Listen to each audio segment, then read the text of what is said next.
আমরি বাংলা ভাষা ১ সেপ্টেম্বর থেকে বঙ্গে কার্যকর হচ্ছে ভাষানীতি। সরকারি কাজে বাধ্যতামূলক হবে বাংলা ভাষা। এতদিন বিজেপিকে বাঙালি বিরোধী, বাংলা ভাষা বিরোধী বলে প্রচার করত বিরোধীরা। এবার সেই অপপ্রচারের মুখে ছাই। আগামী ১ সেপ্টেম্বর ২০২৬ থেকে পশ্চিমবঙ্গে সর্বস্তরে আমরা বাংলা ভাষাকে বাধ্যতামূলক কার্যকর করলাম। মোদের গৌরব, মোদের আশা, আমরি বাংলা ভাষা। বাংলা ভাষা বাঙালিয়ানার উদযাপন বিজেপির। এবার থেকে সরকারি কাজে বাধ্যতামূলক বাংলা ভাষা। বিধানসভাতে বড় ঘোষণা করলেন মুখ্যমন্ত্রী। আগামী ১ সেপ্টেম্বর ২০২৬ থেকে পশ্চিমবঙ্গে সর্বস্তরে আমরা বাংলা ভাষাকে বাধ্যতামূলক কার্যকর করলাম।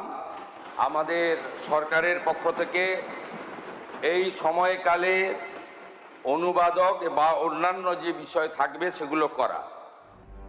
বাংলা বিরোধী, বাঙালি বিরোধী কত না অপপ্রচার। বিরোধীদের অপপ্রচারের মুখে ছাই ডাবল ইঞ্জিন সরকারের। চলতি বছর ভারত কেশরী শ্যামাপ্রসাদ মুখোপাধ্যায়ের ১২৫তম জন্মবার্ষিকী। তার স্বপ্ন ছিল সোনার বাংলা, বাঙালিয়ানা, বাংলা ভাষা।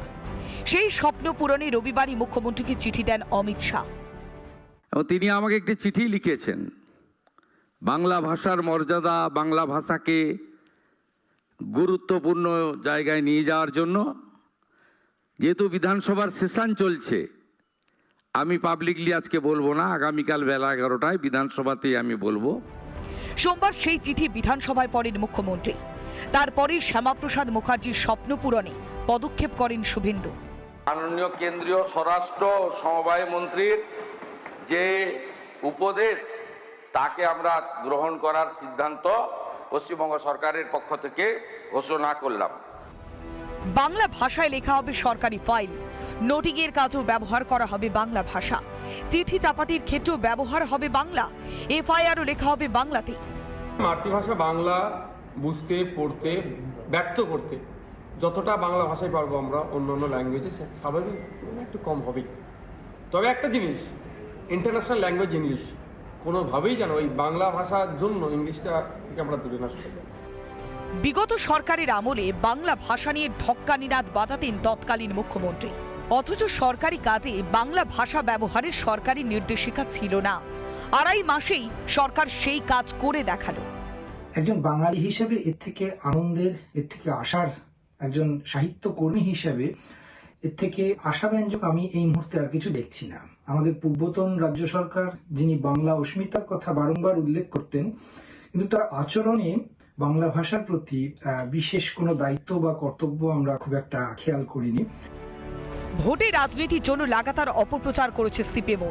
বিজেপিকে বাংলা বিরোধী, বাঙালি বিরোধী বলে প্রচার চালিয়েছে। বাংলা ভাষায় কথা বলে নাকি বিজেপি শাসিত রাজ্যে অত্যাচার করা হয়, এমনও প্রচার চালিয়েছে বাম তৃণমূল। অপপ্রচারের মুখোশ খুলল এবার বিজেপি। প্রথমেই আমি মাননীয় মুখ্যমন্ত্রী শুভেন্দু অধিকারীকে ধন্যবাদ জানাই যে তিনি এই সিদ্ধান্ত নিয়েছেন, এবং এই সিদ্ধান্ত আরও একবার প্রমাণ করল যে আমাদের সরকার এবং আমাদের পার্টি, ভারতীয় জনতা পার্টি, বাংলা ভাষা, বাংলা সংস্কৃতির প্রতি কতটা প্রতিবদ্ধ। এই প্রথমবার ভাষানীতি গ্রহণ করল পশ্চিমবঙ্গের রাজ্য সরকার। বাংলা ভাষা ছাড়াও চিঠিপত্র লেখা হবে হিন্দিতে। শুভেন্দু সরকারের এই সিদ্ধান্তে সুবিধা হবে সাধারণ মানুষের। এতে প্রশাসনিক পরিষেবা আরও সহজ এবং বোধগম্য হবে, যার মাধ্যমে নিশ্চিত হবে মাতৃভাষার প্রকৃত সম্মান। রিপাবলিক বাংলা। নানা ধরনের কন্টেন্ট দেখার জন্য লাইক করুন, শেয়ার করুন আমাদের ফেসবুক পেজ, সাবস্ক্রাইব করুন আমাদের ইউটিউব চ্যানেল। পাশাপাশি অন্যান্য ব্রেকিং নিউজের জন্য অবশ্যই চোখ রাখুন রিপাবলিক বাংলায়।